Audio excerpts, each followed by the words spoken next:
Welcome back, everyone, to the HNL Movement podcast.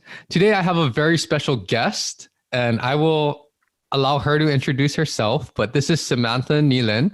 She is the current Miss Hawaii in 2020, and she also went on to compete in the Miss USA competition and placed in the top 10. A lot of listeners may be thinking, how do I know Miss Hawaii? So I have to give a little backstory.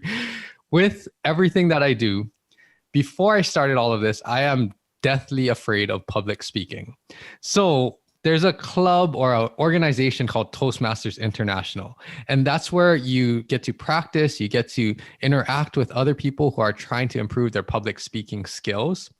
And that is how I met Samantha. So Samantha is the current president of our club, and I've gotten to know her through this year and through all of her experiences with everything that we do in our Toastmasters meeting. So that's the connection we made. And I was thinking it would be such a great story and an interview to ask her her journey and share all of the things that she's learned along the way, because a lot of it overlaps into health and fitness. So without saying any more, thank you so much for joining me, Samantha. Thank you so much for having me. I'm so glad that we actually got to do this with all the crazy schedules going on.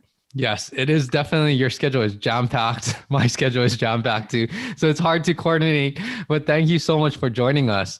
So to get started, I'll be completely honest. I don't really know much about competing in pageants. I haven't seen many pageants in my life, but this will be a good learning experience, not only for me, but for all of my listeners. So let's start first growing up, because you moved to Hawaii when you were in high school.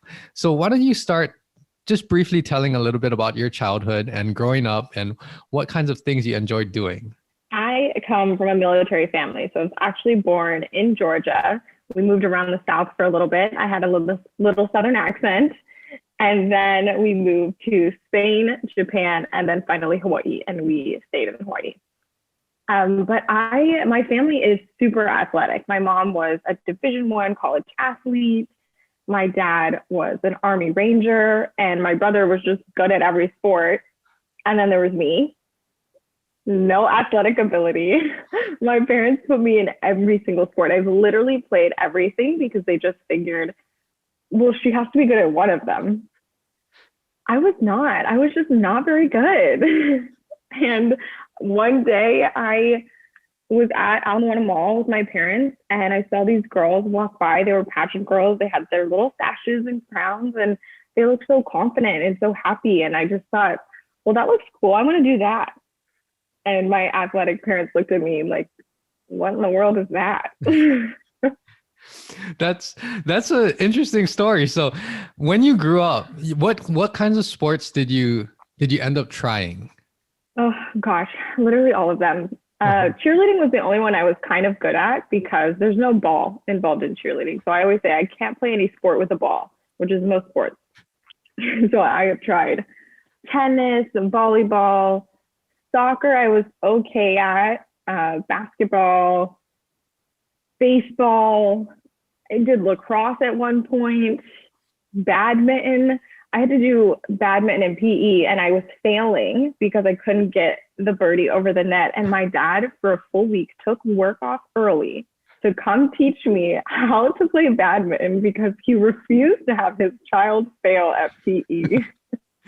Oh, that must have been, I mean, at times I can imagine it must have been frustrating and everything. But out of all of the sports that you tried, I mean, and it's good that, your parents kind of encouraged you to try different sports, because I think that teaches you a lot, regardless if you're progressing or if you're really good at it or not. But with all of the sports that you tried, which one did you find the most fun, if any? I think soccer. I actually played soccer for quite a while as a little kindergartner. And then I did play the first 2 years of high school.